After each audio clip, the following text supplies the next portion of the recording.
নমস্কার বন্ধুরা, DP family নতুন একটি ব্লগে আপনাদের সবাইকে জানাই অনেক স্বাগত।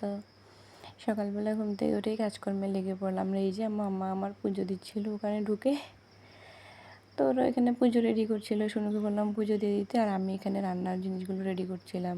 কাঁঠালের বিচি দিয়ে ডাটা দিয়ে একটা সবজি হবে, আর এখানে ডিম বসিয়ে দিলাম সিদ্ধ, ডিমের একটা ঝোল হবে।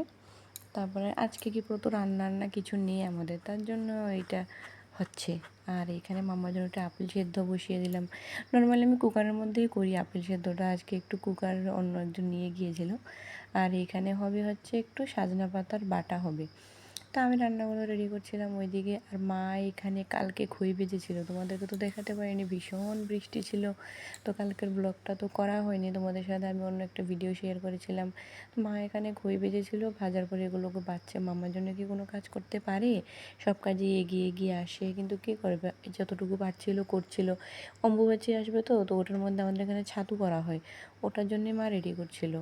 আর এখানে আমি অনেকগুলো কাপড় রেডি করলাম, এগুলো সব মাম্মার নোংরা হয়ে থাকে, তো প্রত্যেক দিন ধুতে হয়। তো আমি এখন এই সবগুলো ধুতে যাব, বের করে নিলাম ঘর থেকে। এখন এগুলো ধুয়ে মুছে আমি তারপর স্নান করে আসব। হ্যালো ফ্রেন্ডস, তো এখন বাজে হচ্ছে 12টা, এখনও বাজেনি, এখনও 10 মিনিট বাকি আছে। 15 মিনিট না, আমি 15 মিনিট বলছিলাম, 10 মিনিট এখনও বাকি আছে। তো আমার সব কিছু সেরে নিলাম কাজকর্মগুলো। তো রান্নাবান্নাও শেষ হলো, বাসনপত্র সব ধুয়ে নিলাম, তারপরে আমি কিছু কাপড় ভেজালাম। তো এখন মা রাখবে হচ্ছে মাম্মাকে, আর আমি কাপড়গুলো ঘর দরজা সব ঝাড়ু দিয়ে দিলাম। এখন হচ্ছে আমি কাপড়গুলো ধুয়ে একেবারে স্নান করে চলে আসব, তারপরে মাম্মাকে স্নান করবো। মাম্মাকে কিন্তু 12টা বাজার আগেই স্নানটা করিয়ে দিই, কিন্তু কি হয়েছে বলো তো, আমি যদি এখন স্নান করিয়ে দিই মাম্মাকে, তাহলে ওকে রাখার জন্য মানে এরকম কেউ থাকবে না যে ওকে রাখবে, যে ও মানে স্নানের পর তো সারাক্ষণ বিছানাতেই থাকতে হবে, না হলে ও গায়ে নোংরা মেখে ফেলে, বাড়া তো বোঝে না, না ছোট। তো এখন রাখবে, এখন মা রাখতে পারবে, এখানে ওখানে খেলবে, রাখবে। তারপর আমি স্নান করে এসে মাম্মাকে স্নান করিয়ে দিয়ে তারপরে আমরা একেবারেই একটু মানে বিছানাতে গিয়ে রেস্ট করব, তখন ও আর নিচে নামবে না। তারপরে একটু খাইয়ে দেবো, তখন ও ঘুমোবে। পরে আসবো তোমাদের সামনে। এখন আমি একেবারে সেরে আসি, স্নান করে আসছি তোমাদের সামনে। স্নান সেরে আসার পর দেখো তোমাদের সামনে আর ক্যামেরার সামনে, মানে ক্যামেরাতে আর আসতে পারিনি তোমাদের সামনে। আমি কালকে যখন আলমারিটা গুছাচ্ছিলাম না, তখন এই ড্রেসগুলো পেলাম মাম্মার। এগুলো কি বলো তো, আমার ভাই যখন গিয়েছিল বৃন্দাবন, ওখান থেকে রাধার একটা ড্রেস এনেছিল, আর কৃষ্ণ ঠাকুরের একটা ড্রেস এনেছিল। তো রাধার ড্রেসটা একদিন পরানো হয়েছিল, ঘাগরা চলি, কিন্তু কৃষ্ণ ঠাকুরের ড্রেসটা আর পরানো হয়নি। তো কালকে যখন ওগুলো গোছাচ্ছিলাম, তখনই হঠাৎ করে বেরিয়ে আসলো। আমি ভাবলাম এটা তো পরাইনি, তার জন্য কী করলাম, আজকে আমিও স্নান দান সেরে মামাকেও স্নান দান করিয়ে আজকে এই ড্রেসটা পরিয়ে দিলাম। আর কী বলো তো, মা গেল স্নান করতে, মাকে দেখানোর জন্যই ওখানে নিয়ে গিয়েছিলাম। মা বলছে একটু দাঁড় করাও, অল্প একটু দাঁড় করাও, একটু দেখবো। তার জন্য কী করবো, জায়গাটা ঠিকঠাক ছিল না, তারপরে ও একটু দাঁড় করে দিলাম। তারপরে আমি মামাকে পা ধুয়ে দিয়েছি, ও দাঁড়াতে পারছিল না কলের পাড়ে, কী করবে, তার জন্যই দেখো এটা ওটা ধুচ্ছিল।